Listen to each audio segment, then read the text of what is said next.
আসলে শুধুমাত্র যে সামানজারি কষ্ট করে যাবে সেটা হলে কিন্তু ক্রাউন আসবে না আমাদের দেশে। সো আমি তো আসলে বলতে গেলে always look at the crown. So ইনশাআল্লাহ লেটস সি, আপনাদের সাপোর্ট লাগবে, বাংলাদেশের সাপোর্ট লাগবে, and with that we can only get the crown for Bangladesh.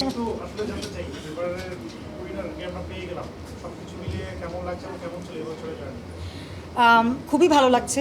আমি বলতে চাই যে পাঁচজনই যারা ছিল তারা দুর্দান্ত এম্পাওয়ার্ড উইমেন। দেশকে সুন্দরভাবে রিপ্রেজেন্ট করার তাদের ক্ষমতা আছে। তার মাঝ থেকে জাজরাই বাছাই করে নিয়েছে সেরা সামানজার সাঈদকে।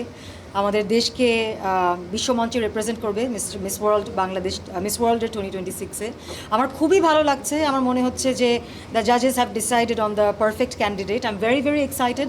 এবং ওর সাথে আমার যাত্রা মাত্র শুরু। অনেকটা মাস ওর সাথে আমাদের সময় কাটানো হবে, ওর গ্রুমিং করা হবে, তারপরে সে যাবে অগস্টের 5-6 তারিখের দিকে। So I am looking forward to the journey with সামানজার সাঈদ। বিশ্বমঞ্চে যেহেতু প্রতিনিধিত্ব করে লঞ্চ করবে, সেই জায়গা থেকে আসলে আপনার প্রত্যাশা কেমন বা কি প্রত্যাশা করছেন? প্রত্যাশা বরাবরের মতোই অনেক। আমরা চাই যে আমাদের মেয়ে অনেক অনেক দূরে যাক। আশা করছি যে এবারও সামানজার অনেক দূর এগিয়ে নিয়ে যাবে, বাংলাদেশকে প্রপারলি রিপ্রেজেন্ট করবে, যেভাবে করে আমরা আশা করি যে আমাদের মেয়েরা রিপ্রেজেন্ট করুক। সো আমি তো আসলে বলতে গেলে always look at the crown. So ইনশাআল্লাহ লেটস সি, আপনাদের সাপোর্ট লাগবে, বাংলাদেশের সাপোর্ট লাগবে, and with that we can only get the crown for Bangladesh. আসলে শুধুমাত্র যে সামানজারি কষ্ট করে যাবে সেটা হলে কিন্তু ক্রাউন আসবে না আমাদের দেশে।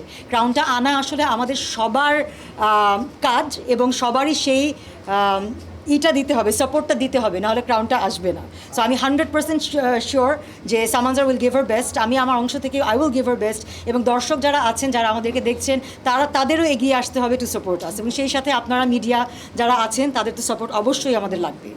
আজরা, একটা জিনিস জানতে চাচ্ছি, সেটা হচ্ছে যে এর আগের বারেও যে মিথিলা গেল বা প্রত্যেকে যখন হচ্ছে বিশ্বমঞ্চে যখন পার্টিসিপেট করছে, সে তার প্রত্যেকটা জিনিস নিজেই ক্যারি করছে, যেখানটা অন্যান্য দেশে দেখা গেছে যে হিউজ একটা থাকে, তার পিছনে সাপোর্টিং হ্যান্ডস থাকে। সেই জায়গাটা আসলে কতটুকু প্রিপেয়ার হচ্ছে বা আসলে আমরা এমন একটা যুগে পৌঁছে গেছি যেখানে আসলে আমাদের কম্প্যারিজনটা সাথে সাথেই বড় বড় দেশদের সাথে হয়, কিন্তু বাংলাদেশের বয়সটা অনেক কম, এবং প্যাজেন্ট্রির বয়সটা বাংলাদেশে তার থেকে আরও অনেক কম। আমরা চাই যে যেভাবে করে ভেনিজুয়েলা অথবা ফিলিপিন্স যেভাবে করে প্ল্যান করে যায়, সেভাবে করে আমরাও যেন আমাদের মেয়েকে পাঠাতে পারি, কিন্তু আমাদেরও সীমাবদ্ধতা আছে, এবং সেই সীমাবদ্ধতার মাঝেই আমরা চেষ্টা করি যে আমাদের উইনারকে যতখানি আমরা সাপোর্ট দিতে পারি।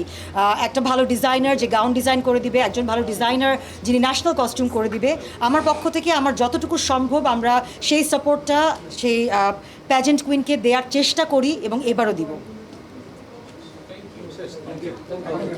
থ্যাংক ইউ সো মাচ সবাইকে, আপনারা কষ্ট করে এতক্ষণ ছিলেন। আই হোপ তো আপনারা প্রোগ্রামটা এনজয় করেছেন at the same time. Thank you. চাই, হ্যাঁ, দিচ্ছি।